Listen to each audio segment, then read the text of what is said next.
Download our app available from the App Store and Play Store.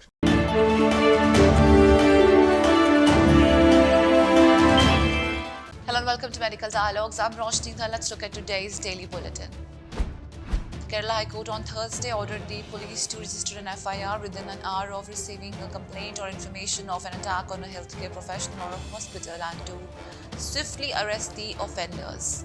In order, a division bench comprising Justices Devan Ramchandran and Kausar Ida Paget directed, we hereby order that every station house officer concerned to whom or to whose station a complaint of atrocity or attack or harm on any healthcare professional, be that doctors, nurses, staff, security or such other, or against the property of a hospital, shall be recorded as the first information and a case registered within a period of 1 hour from the time on which such information is obtained or gathered. After a month-long protest of the medical students, the Haryana government has agreed to modify the MBBS bond policy by reducing the penalty amount from ₹40 lakh to ₹30 lakh and the duration of bond service from 7 to 5 years. However, unhappy with these changes, the medical students in Haryana have rejected the modifications and they are continuing with their strike. The medicos have not changed their stand and they are still demanding 1 year compulsory bond service with guarantee of job from the government. Further, the Haryana medical students are also demanding that the postings should be given by the government within 3 to 4 months. The National Medical Commission has turned down 65 appeals moved by patients or their families in the last 7 months.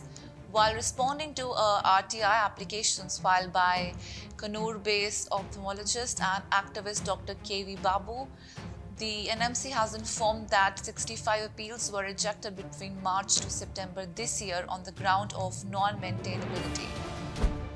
World's richest man, Elon Musk, has announced that his company Neuralink is just 6 months away from human trials of the implant that, when put in the brain, would control computers with neural impulse. He said, "We have submitted, and I believe that majority of our paperwork to the FDA in order to be extremely cautious and certain with the chip to function well before putting a device into a human, and we should be able to uphold Neuralink in a human in about 6 months."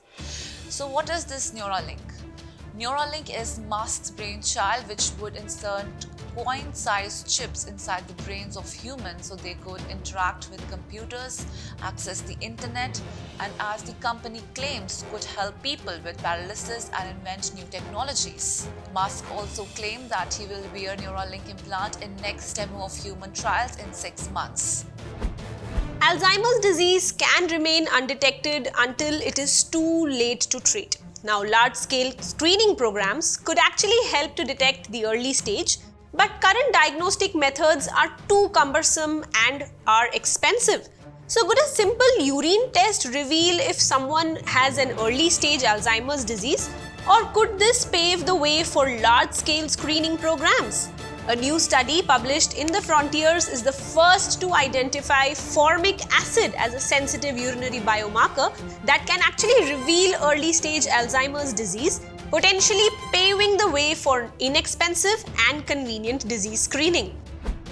Children who are exposed to the Zika virus while in the womb but who are not subsequently diagnosed with Zika-related birth defects and congenital Zika syndrome may still display differences in some aspects of cognitive development, mood and mobility compared to unexposed children, according to reports from a study published in the Pediatric Research.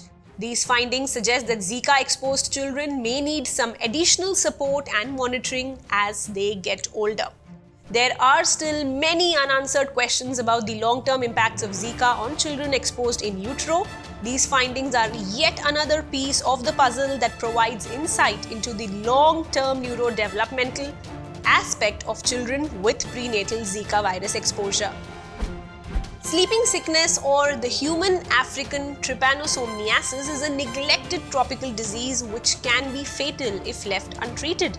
A now new single-dose oral treatment for sleeping sickness is as effective as current treatments and could be a key factor in eliminating the disease transmission by 2030.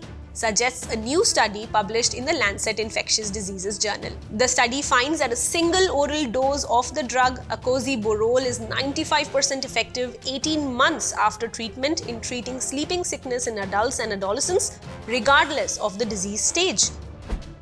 That's all for today. Stay tuned to Medical Dialogues for latest updates. Never miss a medical update from Medical Dialogues. Like, subscribe, and press the bell icon.